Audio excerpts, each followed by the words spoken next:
Alright, so we talked about circuits in parallel or in series.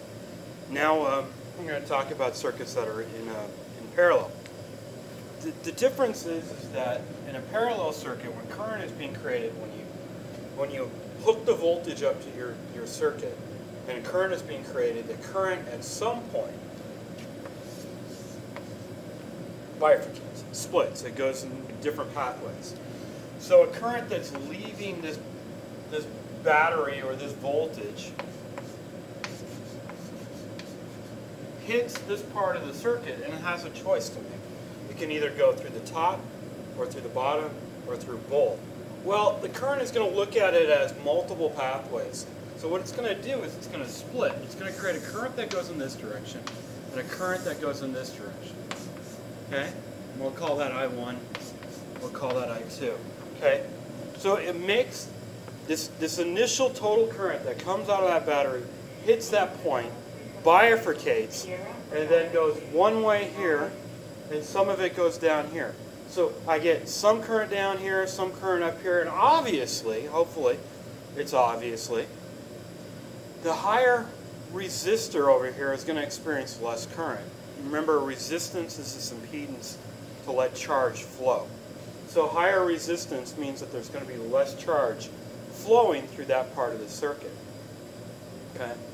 So if this is high resistance, you're going to get less current. If this is high resistance, you're going to get less current. It's going back to that idea of resistance. Excuse me.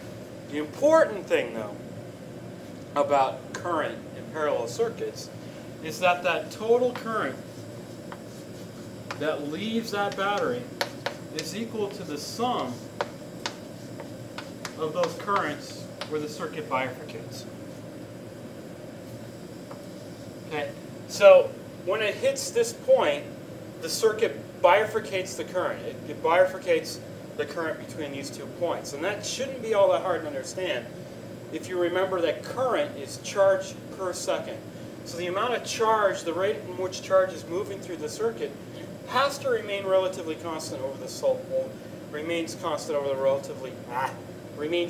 over the entire circuit. So that means that the amount of charge going through here, this small section here, has to equal the amount of charge going through this section here, and then through the thin sections again through here. So the amount of charge, the rate in which charge is moving, has to remain constant. So that should lead you to this thought, this idea here. Let me make that equal sign a little bigger so you can see it, plus sign a little bigger so you can see it, that the total current that leaves that voltage is equal to the sum of the currents across this bifurcated section of the circuit, which we call parallel. Okay? Cool? From there, we can tackle this idea, we can figure out what the total resistance is. If I can figure out the total resistance, I can figure out what IT is, this total current. I mean, if you look back at series circuits, that's the first step of solving any sort of circuit problem, is to be able to determine the amount of current that's coming out of that voltage. Well, we need to use this to do it. We need to have this idea in place in order to do that. Now, what I'm going to do is I'm going to say, well, Ohm's law would say that the voltage total is equal to the current total times the resistance total. Okay? Or if I move the terms around, I'm going to get voltage total over resistance total is equal to current total. Cool? So substitute in, I get voltage total over resistance total is equal to, and then I have this I1 plus I2.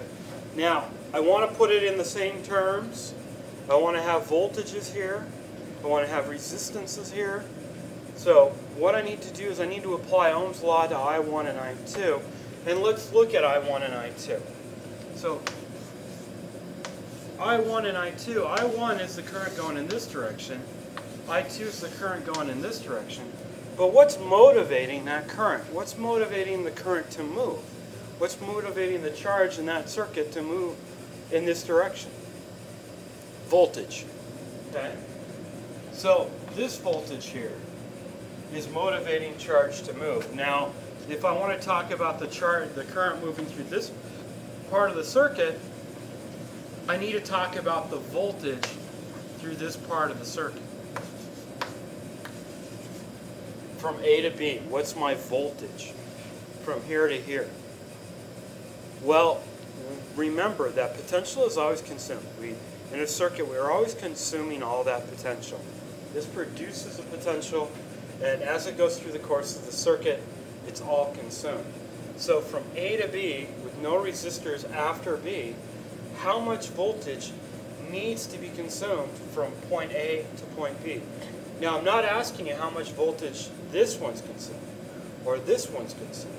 Just how much is being consumed across A and B. The motivation for that current to move through that circuit is that voltage being consumed. Okay? Well, that's total.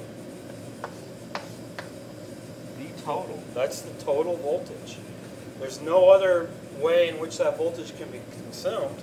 So all of the voltage here that's being produced has to be consumed across those two components. Okay?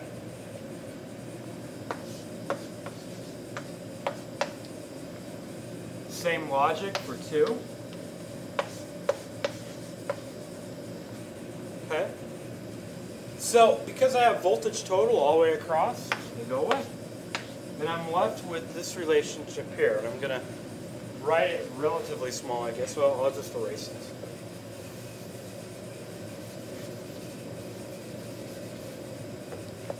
So you're left with 1 over RT is equal to 1 over R1 plus 1 over R2 if I had more resistors, R3, R4, R5, R6. Okay? So that's our way in which we can calculate the total resistance in the circuit. Now, lot of people make this mistake. They say, oh look, it's 1 over RT is equal to 1 over R1 plus 1 over R2. Flip the whole thing over and I get RT is equal to R1 plus R2. That's not how this works. Least common denominator. You can't do that until you can add up all these terms. To combine those R1s and R2s, so you can get one term over here, or one term, and then you can flip it. Okay, you can't flip it the way it is right now. Cool?